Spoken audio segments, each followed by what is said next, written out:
Welcome to those who have joined us today. I'm very excited for SMA's virtual networking event.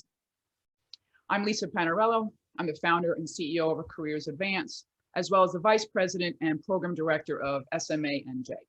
And I'm going to be your host. That said, before we dive in, I'm honored to be in the presence of our board today.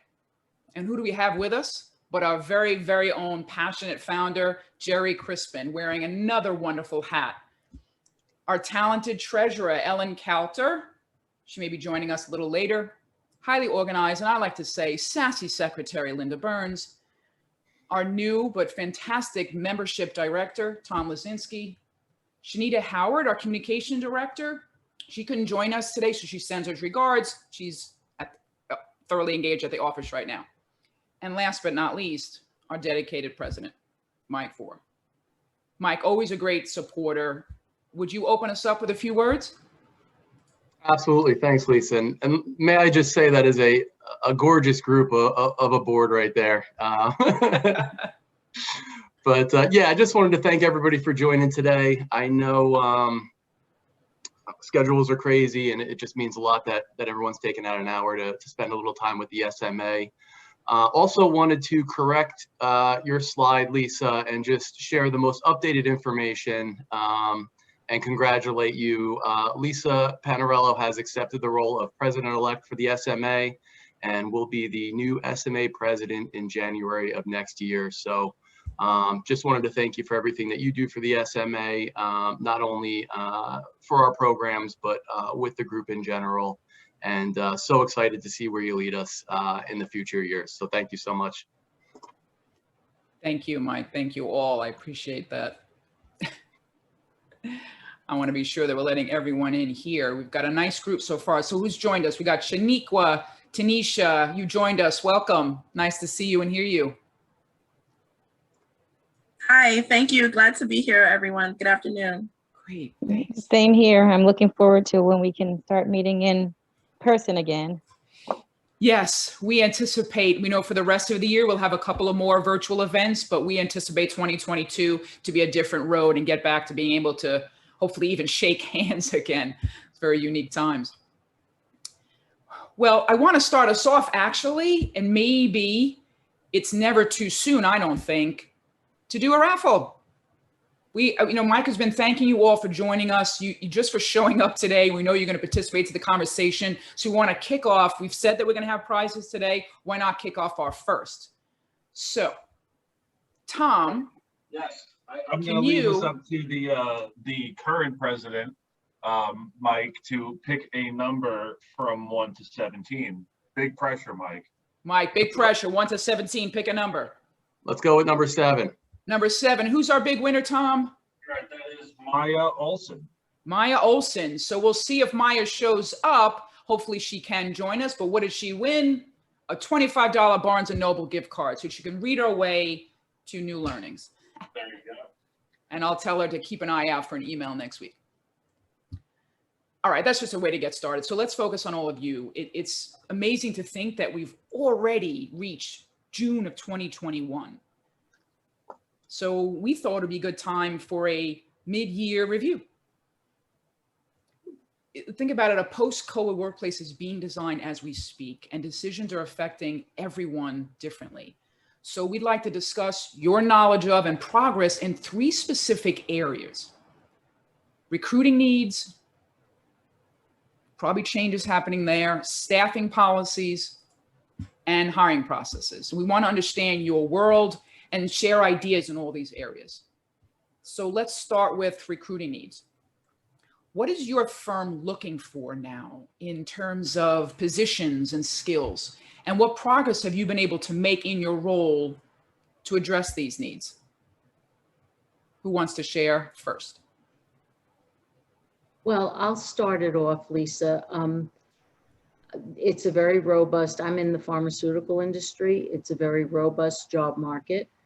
And I think there was an article, the front page of this month's HR magazine, the turnover tsunami. So people are moving around, and it's a very active market.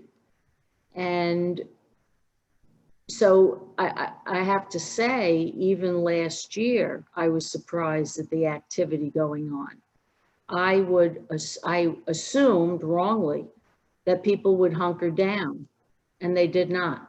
I don't have an answer for that. I'm Well, just. where's the saying- activity happening? Are you seeing certain roles having a high interest for those, you know? Open recs. We recruit pharmaceutical sales reps. We're in the cancer space. We're constantly recruiting. You know, in the sciences, people are on the move. So it's a very healthy market. I do not have trouble finding candidates. The only issue is speed. So there are a lot of companies cutting corners, offering people jobs after one interview, deciding not to have them do a presentation. And of course, while that might be good for some candidates, more discerning candidates realize that that's not good. They don't want to join a company where they've met one person. So it's a fast moving market. But what surprises me is that the candidates have been on the move this entire COVID period. Interesting. And particularly in the sales, what I'm hearing from you, and that's probably a. Well, in pharmaceutical sales, these sales reps live and work in a territory in the United States, all around the country. And so they're not part of an office environment ever. Right, You know, right. there's no camaraderie. They run their own territory. And so if a recruiter calls them and it's more money or it's a better drug, they're gone. Well, it's good to know there's activity there. So I appreciate you sharing. Anyone else want to give us their insights? Any new skills in demand that your firms are looking for, or particular roles that they're ramping up to fill? Well, Lisa, to expand on what Linda was saying, I kind of compare the housing market right now to the recruiting market. It seems like every time there's an offer, there's another offer coming in elsewhere from another buyer, if you would. So really, listen, you're going to need different positions everywhere you go, right? It depends on the market, depends on pharmaceuticals with Linda as well, but it's going to be needed, different positions are going to be needed elsewhere. But what I'm seeing happen quite often is just that, you know, you give one offer, it's always going to be negotiated at this point. There's nobody that's accepting first offer. That doesn't happen anymore. And besides not accepting first offer, a lot of people are utilizing the market right now for counter offers and going to their current place of work and utilizing that to say, hey, look, I have XYZ here, you know, I'm going to leave if that doesn't happen. So we just put out a vice president offer, and you know, the individual said, I'll get back to you in 3 days. So curious what they're doing right now. But I think one of the things that's becoming more challenging is how do we bridge that gap of those 3 days, and how do I get him to or her to offer, accept the offer within that 3-day period, rather than you know, seeing what's happening and letting him have those 3 days or her have those 3 days. So I think it's not necessarily what positions we're looking for. I think it's more so how can we start to put minds together to get people to either accept a first offer or stop counter offers from happening. Because for me, that's kind of what I'm seeing as the biggest obstacle at Rising. Interesting. Yeah, and to just add on to that a little further, I know what I'm seeing now is, since we've been operating in a work from home situation, now, you know, that's what people are looking for. Like, why can't it be a work from home position? We've been doing it for a year. And so, you know, why are we now? So if you have an organization who's doing remote and one that's doing on site, you see a lot of pushback on that, and people try and negotiate there as well. But on the opposite end as well, because I was actually in the job market looking for a role during this time. And I see a lot of organizations are combining roles and still trying to get the same compensation structure as if it were two separate roles. So, you know, I was made a few offers where I'm like, I cannot accept this offer because the role that you're presenting to me is at a much higher level, or it's a combination of roles, and they're not compensating for that at all. So there's a mixed conundrum of things that are going on in the market today. I love the irony of pay equity issues in terms of somebody offering you a job where you have the expertise to understand that you're being purposely underpaid. I just love that. Thank you. Oh yeah, I'm in the HR world, so in knowing that, they still try. They was like, well, you know, you're in HR, so you understand. Yeah, I understand that you're trying to undercut what this job is. Like, they're selling director roles, and they're making them either like a senior manager or a manager type title, and this is clearly a director role. I mean, you know, even taking into consideration sizes of the organization and sizes of the structures of the team, I still see that there's a lot of that going on at play in on that side of the spectrum.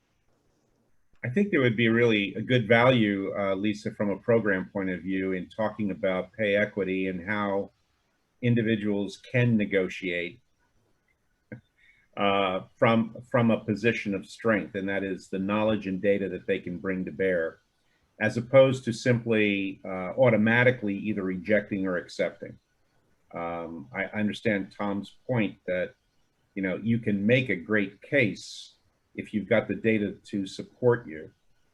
And if, by the same token, if you don't, most candidates don't have access to the kind of transparency that would allow them to do that.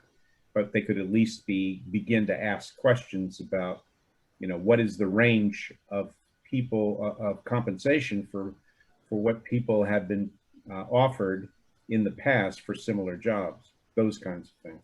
Yeah, I made a note of that, Jerry, and I appreciate that. I as a career coach, one of my many hats that I wear, Jerry, although not a physical hat, I do coach on negotiation, because you do have the power, but to your point, you have to arm yourself with information and knowledge about the market and yourself, and get the gumption of and the preparation to have that conversation. So that is a great program that we can build in for early next year, negotiation. Thanks. Anyone else want to add their thoughts on recruiting needs? Anything changing, or Paula, Yeah, what's your I thoughts? can share. I oversee all talent acquisition for a luxury property management organization in New York. And so much has changed within the past year with our recruiting needs. The requirements have changed because we're in property management, and we manage luxury residential buildings. So there's residents there.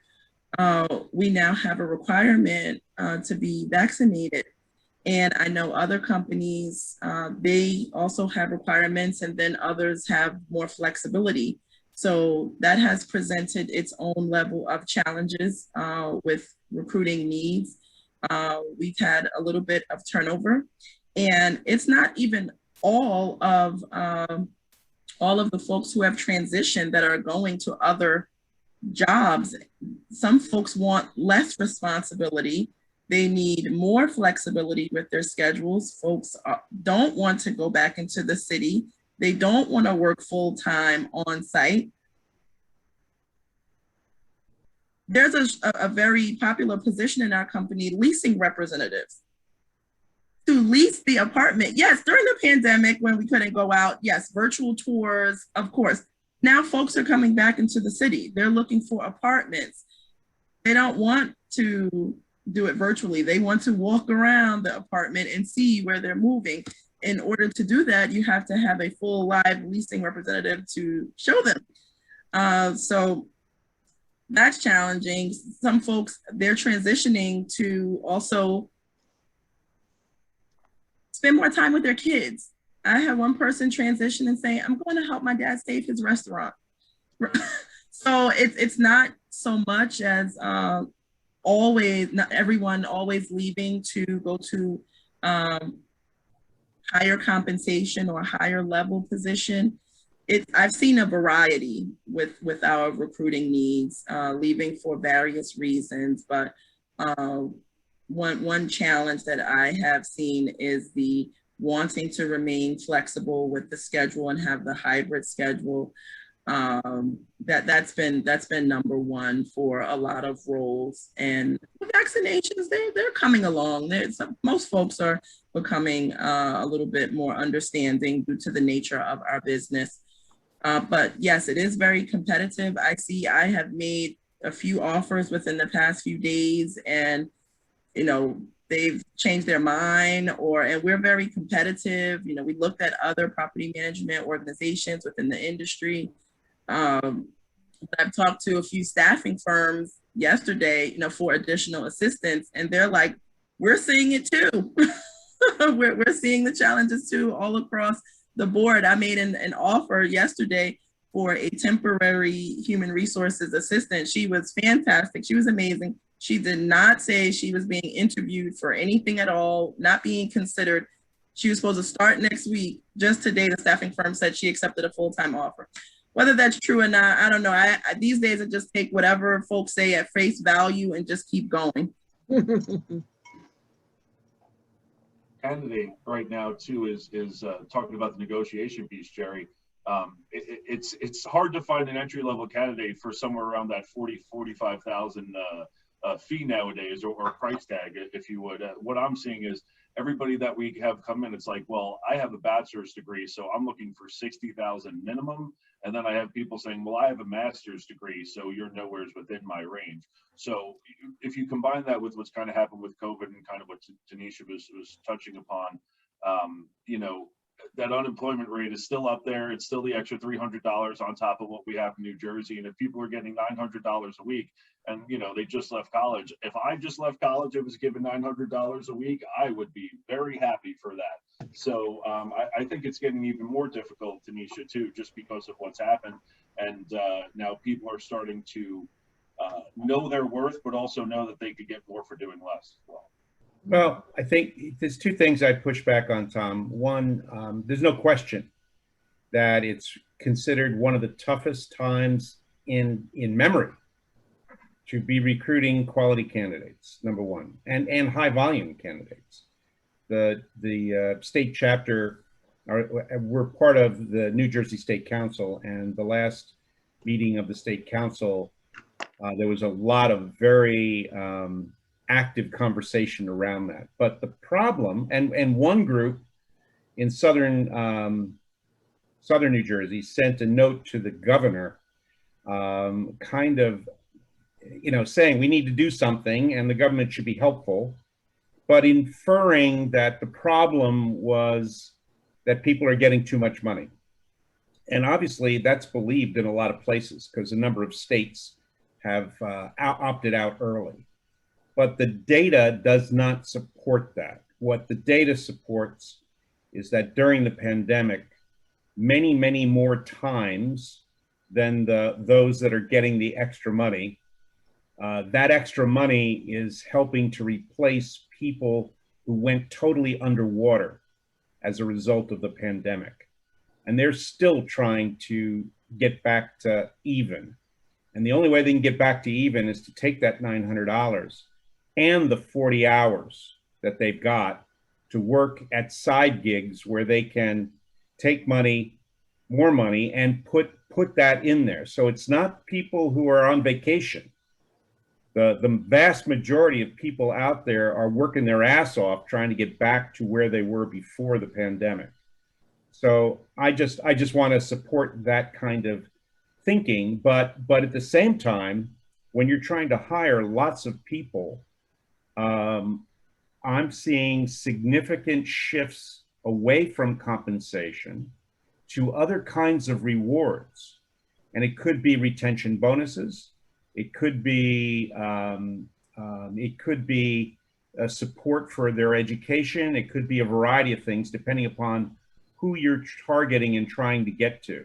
I'm convinced that part of the turndowns that we're seeing in a lot of places is because we haven't been very creative in thinking about how we can reward people that we want to hire in a way that adds value for them, either giving them more time in some other ways, giving them the opportunity to be more agile in the decisions for when they come to work and how they work. et cetera, et cetera. I'm convinced we really need to get to a more creative approach to what's in that hiring offer, different than what was just pre-pandemic. And unfortunately, and I'll shut up in a second, unfortunately, in large companies, too many of the CEOs of those companies are acting like idiots in a command control point of view, saying, by this time you will come back. You will physically have to, do it this way, as opposed to listening to employees and finding the right set of alternatives that meet the different needs of their employees. I think we're going to be entering an interesting next 2 years. I think you hit the nail right on the head, Jerry, with the word creative. I think business as usual is just not going to work in this situation. I don't think any of us have ever seen anything like this, where there's so many applicants available, but at the same time, so many jobs open. And it just seems like there's so much control in the candidates' hands to decide where they want to work and why they want to work there. Over the last year of reflecting, kind of maybe re-envisioning their life or their work-life balance or how they go about things or what's important to them. I'm just curious if anybody on the call has kind of gotten creative in their organization, have gotten out of the box a little bit, and not along the lines of higher salary, but more about how they craft something that's more attractive to the candidates than their competitors might be. I will say that I've had, for my members, and they are primarily large companies, some conversations that are hours in length on this particular issue, because this is not something that is local to New York or to New Jersey. This is really national right now and global to some degree. And I'll mention just one, and that is the Choctaw Nation out of Oklahoma has a set of casinos, and they're hiring like crazy. They have 4,000 open positions. 2 months ago, they were dying because everybody was turning them down. They were not any number of different kinds of reasons. And they shifted totally towards retention bonuses, increased flexibility in terms of when people would work, and a couple other kinds of things. And they've basically hired over 2,000 people in the last 90 days, and successfully, and have cut, I think, their losses of people turning over down to 1/4 of what it was prior, in part through retention bonuses and a couple other raffle kinds of things that were helping to engage their employees around why they work and the satisfaction they were getting from work. And these are not easy jobs. I mean, these are, casino customer-facing type jobs. So I think there's a bit of creativity going on, but I think it's slow to start. And I would encourage our chapter, along with all of the other chapters in the state council, to ask for the government, for New Jersey, to have or facilitate a meeting of employers to talk about creative ways that potentially could be helped by government, either in promoting them or subsidizing in some way, shape, or form. In other countries, the government kind of subsidizes incentives around workers working in given areas, et cetera, in a variety of different ways. And we could do more than we're doing right now. Well, considering all that pain that's going on, why don't we do another raffle? Let's do a little bit of fun here for some SHRM swag, a quilted lunch cooler and a 26-ounce I Love HR stainless steel water bottle, $35 voucher. Great for eating on the run, because I know you're all sort of in and out of meetings all day. So Tom, well, actually, Mike, you want to pick a number? What numbers we have left? Oh, we got to go to you now, to the future president. We did the new president. Now we got to do the future president. What number are you looking for? 1 to 17, not 7. Not 7. All right. So I will say 9. 9 is Carla Matos. Carla. Woohoo! Hey, woohoo! Wait just a minute. Oh, that's right. You're in the. We won't tell anybody in the office that you won. So we'll get that out to you. Nice. Shortly. Thank you. You're very welcome. All right, so let's shift our learning to staffing policies. And maybe we've kind of hinted on this a little bit, but let's go further. Like, what changes have occurred in this area at your company? And again, we're looking at a mid-year review. How have these changes in staffing policies affected your responsibilities or how you're able to perform your role?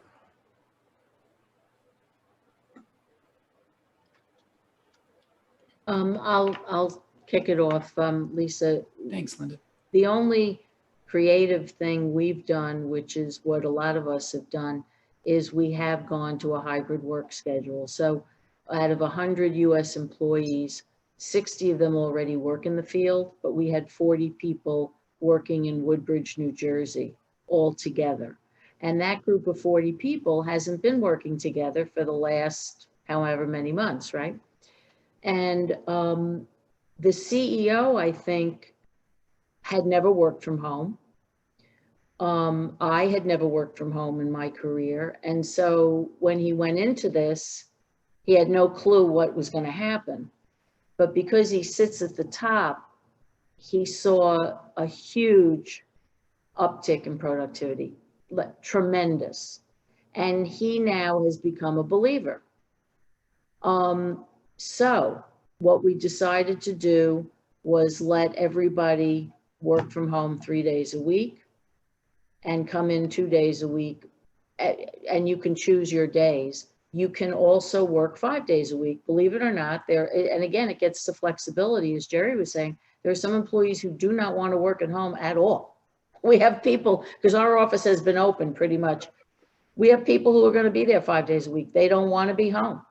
But for those people who do, they can be there only 2 days. Now, at the leadership team meeting, we had a huge debate about should we mandate the 2 days? And we were really split on it. A lot of people felt strongly, what's the point of coming back? We've already proven we can work remotely. Let's at least all be there at the same time. Well, that person did not win that argument because everybody is different. Everybody doesn't want to be there Tuesday and Wednesday. Some people want to be there Monday and Friday and never see anybody. So that's one thing we've done. And I'm sure it's most people have gone to a hybrid schedule. I think that's got to be really challenging for companies to figure out this policy because they want to be seeming as fair, maybe having one policy across the board. Some companies are having one policy and then leaving it up to the manager's discretion. And then you have one person on one team say, well, his manager lets him do X and his manager lets her do Y. And then you've got some infighting about that. And to your point, everyone has a different need or ask and how they want to work. And I think the other piece has got to be challenging for companies about having a total remote workplace is they got to validate the real estate that they're paying for or leasing. And they're getting tax breaks. Some companies get tax breaks for having their buildings, their workspace in a state for X number of years. But if they don't have staff on site and then they're not contributing to the local economy and going to lunch and shopping during the day in that area, they're going to lose out on those tax breaks. They're not going to be able to afford to have a physical space. So I think that's got to be quite challenging for companies to come up with that standard work from home policy. Right. The alternative, obviously, is the loss of employees who aren't going to be satisfied by a mandate from the employer any longer about when you work and where you work versus what your performance is. And so the better alternative, I think, that some companies are doing, but most companies still need to do, is to invest in the training of managers to manage a much more agile workforce. And that requires learning That's how you handle the challenges, to have those conversations and discussions so that you can defend it properly and collect data around it.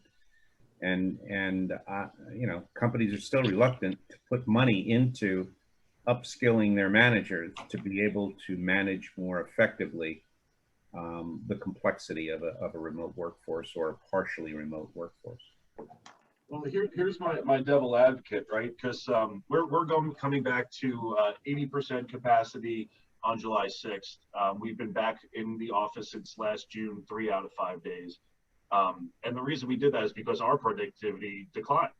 We have monitoring systems that can monitor, you know, when people are logged into their computers, what they're doing on their computers, you know, things where we can actually fully assess what's going on with the individuals that were working for us. So to Linda's point, absolutely, there are some people that are much more productive at home, which of course, as Jerry said, everybody's different.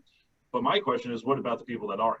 You know, what about the people that, you know, we had one gentleman that didn't sign in for 10 days when he was at home, right? And maybe he was working off of his phone, whatever it was, but he didn't sign in for 10 days. And now when he's in the office, he's on all the time and extremely productive and a great employee. So my question is, but what about the people that aren't? And how can you help counteract the people that, you know, are proving that they can be productive in multiple different situations to the people that aren't? Because there's a healthy balance of each, where I am, where there's people that are wonderful at home and there are people that their productivity declines drastically. Yeah, but I think if you manage people against productivity, it's a different set of issues. So the point is, you basically said that you have a mechanism for at least examining that a person may not be that productive, although it may not be a perfect mechanism. That kind of conversation should be much more, you know, much more frequent, as to, is it that you're less productive because you're home, or is it less productive because we're not managing productivity? And you know, and if that person knew that they were seen as not productive, and therefore their job is at risk, maybe they would be more productive. Anyhow, it's just thought. I don't know if I don't have an answer, but I think it's more than simply saying that people are more productive at work. It may simply be we haven't developed the management skills to make people more productive not at work. Tom, what type of industry are you in? I'm in pharma, just like you. In what? Pharma. Pharmaceuticals. And it's mostly a professional workforce, or is there a manufacturing group? No, we have no manufacturing. We go through CMOs. We have 80 at corporate and 20 in our distribution center. And that our distribution center was, you know, they were around the clock since the beginning of COVID, so they've been on site the entire time. Right. Paula, can I ask what industry you're in? I'm sorry, Linda. You said Paula, right? Yes. I am in IT staffing. IT staffing. All right. And that's has been and probably will be one of the most populated fields for the rest of time. So what have you been able to what have you seen, or what have you been able to do to help? I know you are in HR or recruiting. What's your angle? I'm in HR, but I have a pretty close tie with the recruiters. So we staff obviously internally for our own internal employees and also externally for our clients. So obviously the trends have been different. I think I could agree with a lot of some of you guys in this call with the recruiting challenges. I think on the external side, meaning finding candidates for our clients, has been difficult for a variety of reasons, right? A lot of people don't want to work. A lot of people want to only work from home. A lot of people just have too many options, right? Like there's all these people wanting to work, but only these jobs. So obviously companies are really scrambling to get good candidates. And I think it was Linda who said, or someone said that companies, or Tom, that companies are like cutting corners, right? Like offering people jobs after one interview or whatever. So we're seeing a lot of that, but I think we're still doing well in terms of staffing numbers. I think internally there was a struggle because of a lot of turnover, right? A lot of accommodations, a lot of people not being able to come back to the office, which for those, I think we've been pretty accommodating and just working through those kinks. A lot of people have been wanting to go back. The issue is that most of our internal recruiters and sales staff are pretty on the younger side. I would say like people fresh out of college to, early 30s. So a lot of people need a lot of coaching, a lot of being, that camaraderie, being there in person, really showing them the ropes. And last year we saw a big impact on that because people were failing at their jobs because they didn't have that. So it's like you couldn't blame them because our culture has always been very tight. So our recruiters are almost like, a lot of them are friends on the outside, and they just become so close that not having that closeness impacted their performance. So I think this year is looking a lot better already because of a lot of offices have been able to go back on site at a pretty high capacity, if not full by now, with some exceptions, of course, of the people that need accommodations. So I think, and I was in a regional meeting this morning, the numbers are looking good. Yeah. In terms of staffing policies, I know you guys were just talking about that. Outside of like the working from home and a little bit more flexibility, we haven't had to change a whole lot.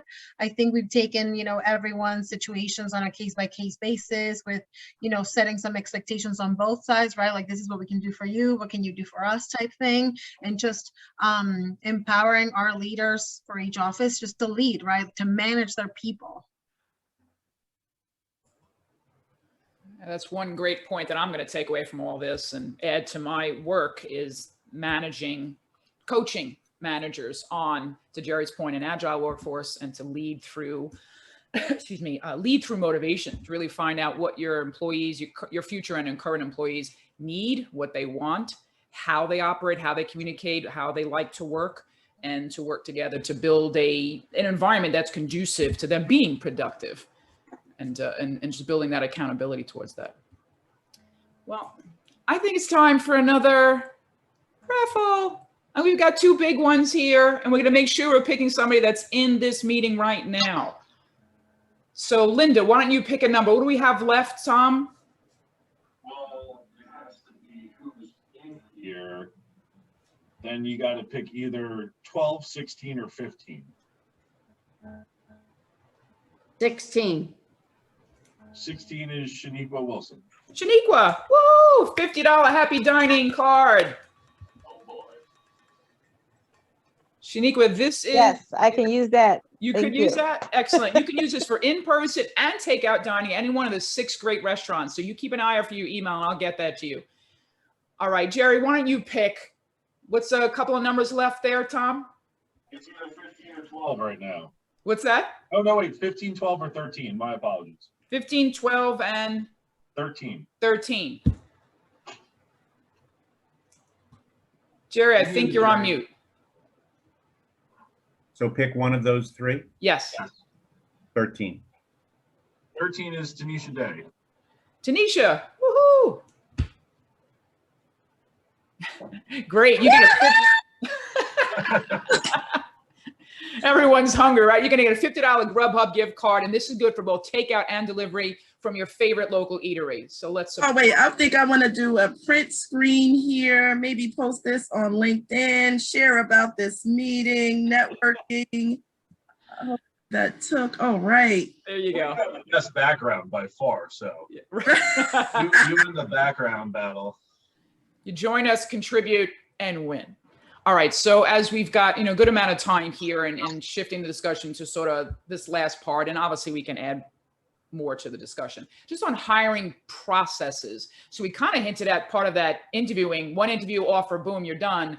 Well, what has changed, or maybe there's advancements being made in your company's hiring process? And if there aren't changes coming about, like, do you anticipate a benefit or maybe a detriment to fulfilling the recruiting needs that we started to talk about earlier? Any thoughts on hiring processes?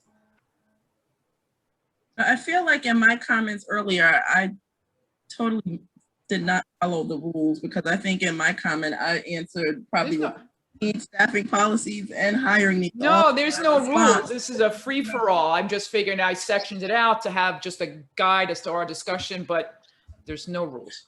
But with our hiring process during the pandemic, since most of the labs were closed, we weren't conducting drug screenings. We usually conduct drug screenings along with reference checks and background checks. Since the background checks, those are all automated, but the drug screenings, you have to physically go. So our hiring process was going like super fast, hiring remotely, being able to schedule interviews with me remotely. I have found that to be more productive, but when we were not doing the drug screenings, I was getting folks cleared in like 2 days. Now we're back to the drug screening, of course, which is a requirement. It's taking a little longer now, not too long, but it usually takes about 48 hours for drug screen results to return. But I am really pushing to continue with the interviewing still to be on Zoom to an extent, even with making the offers, because folks aren't in person as often yet. Even with offers, I do them on Zoom, not necessarily in person at all. I used to do them sometimes in person, but not too much has changed with our full hiring process, but I did miss the short time when we weren't doing drug screens. There's no reason, I think a lot of large companies have eliminated drug screening as a flat requirement for every single job and looked at what is bona fide in terms of a drug screen. The reality is a lot of those drug screens are just dumb. Seems like you probably have a great business case now, being that you weren't doing the drug screens for so long, to show the cost savings to your company, possibly the increased percentage in offers that went out, that might be able to convince leadership that they're not necessary. If they're driving, yeah, you got to do a drug screen. If you know how to measure performance, it's whether it's drug screen or some other issue that you don't check into. You've got mechanisms for dealing with it long term. I just think we're overly committed to finding people who smoke a little occasionally. This is Robin Shaw. We're a nationwide search firm. We do exempt positions 60,000 to 300,000. I don't think that the line or hiring managers really know how to conduct Zoom interviews. And I find that that level of people have a hard time in accepting positions because they want to do a touch feel of the actual work environment. And since that's probably 3 or 4 Zoom calls later before they're actually in a facility, it's changing the whole hiring routine because it's too late that they get to do that touch feel. So the process is getting longer because they're still doing this. And then that negotiation process is taking place too late in the process. And they're doing this with one individual at a time as opposed to multiple individuals. So the process is really getting longer and longer. I like Jerry's suggestion about the reward situation. I'm finding it that the industry that's having the toughest time with it is manufacturing. We did a lot of food and beverage during COVID. So those industries that are really tied to, I want to say, needed industries, they're having a hard time figuring out what to do with rewards because those people work through the whole COVID situation, whether they be managers or hourly employees. So I'm seeing that especially tied to the manufacturing facilities. And I think that candidates, no matter what state they're in, feel that they're in the driving seat right now in terms of what they'll accept and not accept. In regards to salary, whether it's a hybrid or a remote position. So again, you could take the process as far as you can, but that doesn't mean in the end that they'll accept those positions because they have a lot of things that they're not bringing forward in the beginning that they're using as variables to make that final decision and decide if they're actually going to change jobs. Cool. That all comes back to, Jerry's point about being creative. And I know when I coach individuals, I help them figure out all their asking points from largest to smallest, and salary is just one piece of the puzzle of compensation. So what are all the financial and non-financial components of what will drive you to accept an offer or to continue working at a company? So perhaps companies, if they want to find out what's going to drive folks to say yes, to do a survey, to ask their current employees, to put it out to the consumers in the world, to find out what it is that they're looking for and they want, and can help them be creative if they're not coming up with ideas on their own. Yeah, there were two things that sparked me. One was what I'm thinking, wouldn't it be wonderful if everybody were able to get the same kind of coaching that you provide? But when you think about how many candidates could benefit by being coached a little bit, in terms of thinking about what really is important to them, so that they could really focus on that rather than, alternative kinds of things. That is one issue. The other is there's really no excuse in the 21st century for not taking a sample of candidates that have come through your process and ask them for feedback on what that process was like specifically, so that you can learn why people are turning you down, why people are accepting your offer, why people, et cetera. And we tend to focus at best on those that we've hired who are happy as hell about your processes. And if they're not, then you're really in trouble. But the fact of the matter is, we should be collecting more candidate experience data on our own.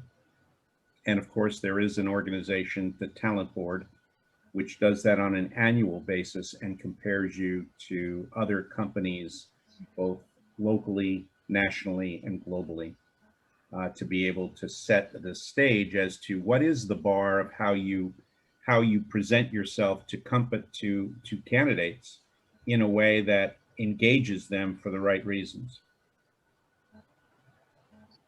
Do you think companies, Jerry, if they wanted to find out, I know you could do an anonymous survey, but let's say they had 7, 10, 50 people in that 1 year that declined an offer, do you feel they would be hesitant to actually ask that individual for their feedback because there's some sort of liability issue? Would the candidate that said no feel uncomfortable sharing their opinion because of they don't want to be blacklisted from another opportunity from that company? Like, do you anticipate a challenge for that kind of communication, like that one-on-one? I smile because it's not the first rule of HR from my perspective, okay, Google, stop. The first rule from my point of view is never talk to your lawyer about whether you can do something. Only talk to them about how they're going to defend what you think is the right thing to do. And that's a difference in attitude. Half the companies in the United States ask lawyers whether they can do something, and that's just bullshit. That's not owning your job. I'm convinced that yes, there are potential challenges in how you do it, but part of being a competent human resource talent acquisition professional is learning how to do those things well. And you should take the risk to get feedback always so that you can improve. No one can improve if they don't know what the baseline looks like. And I think those are basic human resource paradigms that we really have to constantly upskill ourselves in terms of that. And knowing what each stakeholder in the recruiting process perceives as the good and the bad of your practices informs you on the things that you should be investing in and fomenting change in your organization. Well, I champion that thought, Jerry, and I will continue to suggest that to all my company clients to go forward with that. Anyone else have any thoughts on that? Or do you actually get feedback from candidates that declined offers, and are you in the position to help impact or improve your hiring processes with that feedback? I'll give you two companies' data. One that I can't say the name to, but the one that I can is New York Presbyterian Hospital. For 7 out of the last 10 years, they survey candidates who they don't hire as well as those that they do hire. And the Net Promoter Score, with 80% of it coming from people they have not hired, their Net Promoter Score is 60. And for those of you who understand Net Promoter Score, that's monstrous. That's huge. It's among the very best in the United States. So they're doing things that allow candidates to be raging fans about working at New York Presbyterian. Another major company recently approached 22 recruiters about a job and treated them obviously during a recruiting process. So they had various touch points. I asked those 22 recruiters to give me a Net Promoter Score on the quality of the journey that they went through with this company on those jobs, and their Net Promoter Score was -97. That's almost a perfect, you know, this is a place that I would argue you should never go to. And in talking to the head of TA, because this company hires over 100,000 people a year, they admitted to the fact that their practices are totally broken, and they still are able to hire people, but not people who are happy. And I find that amazing that we're still in that process in the 21st century. Obviously, most of us are in between. The typical company that wins a Candidate Experience Award has Net Promoter Scores on average over 20. And you can see in their practices what they're doing differently. To Jerry's point, we just had a client who lost a candidate that would have made $270,000 a year between base, bonus, and equity. And the candidate turned down the job. So the EVP put us on the call to ask why. And when we shared with him that it was the interview process, his comment was, I guess they wouldn't have fit into our culture anyway. Wow, yeah, they're very right. So it depends on the size of the company. And as Jerry said, are they willing to change their culture, or is it just, here's who we are, take it or leave it kind of philosophy?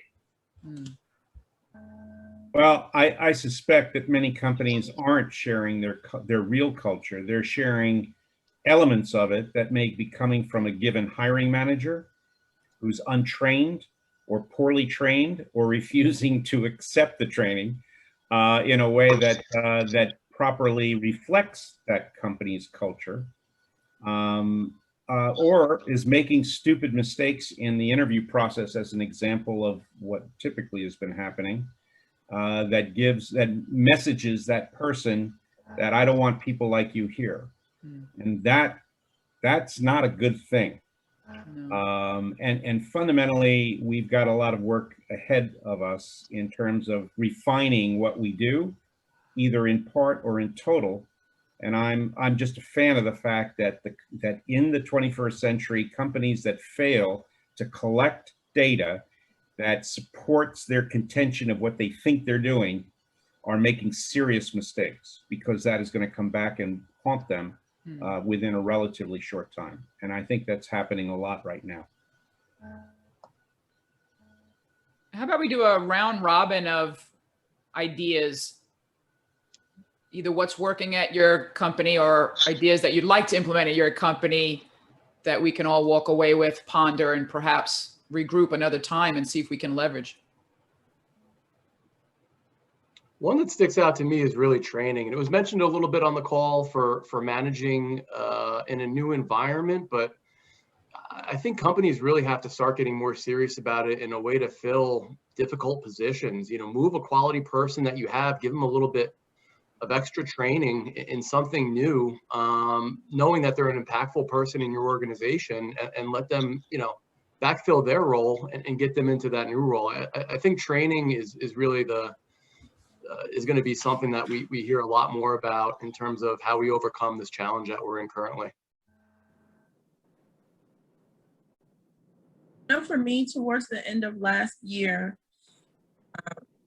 I heard a saying once the pandemic started that you're either going to come out stronger after the pandemic, or you're going to come out, not weaker, but having more challenges if we don't stay abreast of the trends and what's going on in different organizations. So what was helpful for me was I took the talent acquisition certification course through SHRM.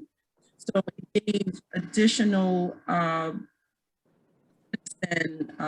lots of resources for the candidate experience, metrics, so that we could take that information to our hiring managers so they would have a better understanding of what we are dealing with on a day-to-day basis. And it helped me provide a better candidate experience, especially during a pandemic when you can't shake hands with someone.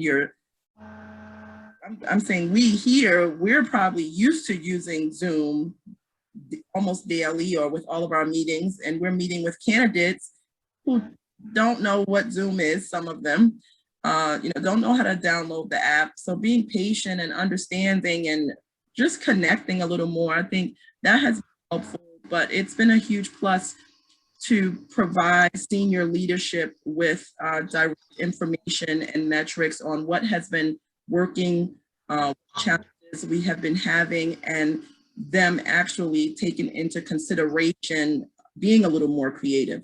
We haven't implemented anything just yet, but we've been shut down either.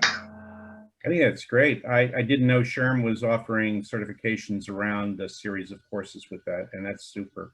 Cornell University does the same, and I know talentboard.org is starting to do that as well for candidate experience specifically. But both Cornell and SHRM then are doing some interesting side training for recruiting. I think that's great.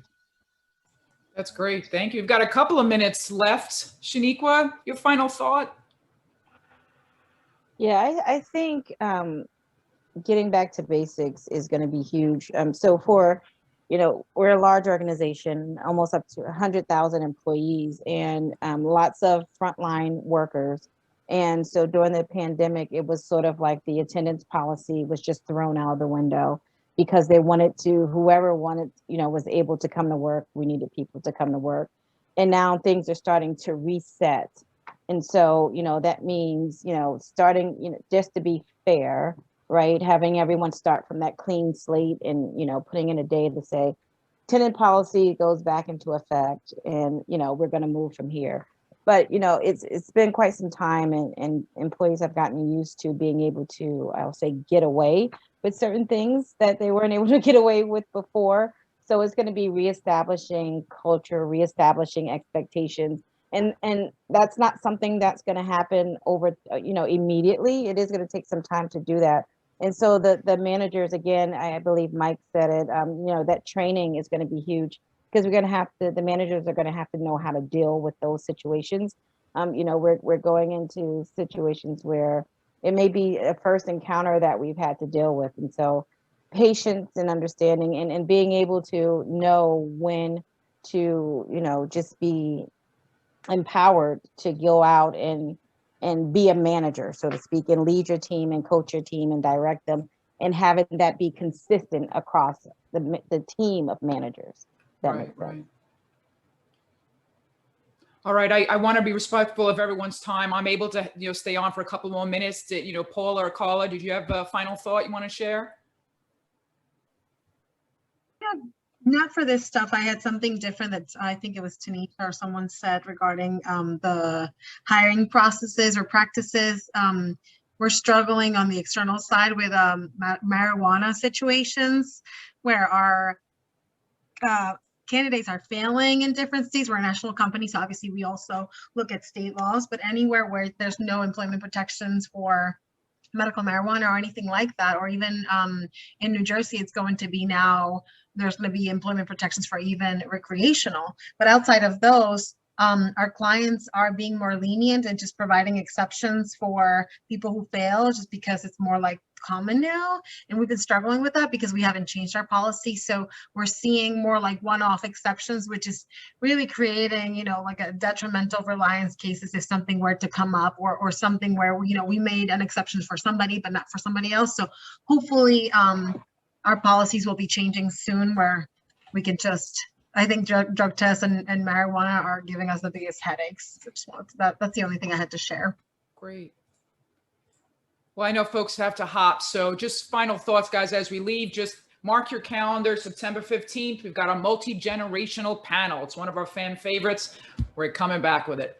Thank you very much, everyone, for your time. You know, our conversation doesn't have to end here. So follow SMA, encourage colleagues to join our chapter, and let's continue to network. Happy summer, everyone.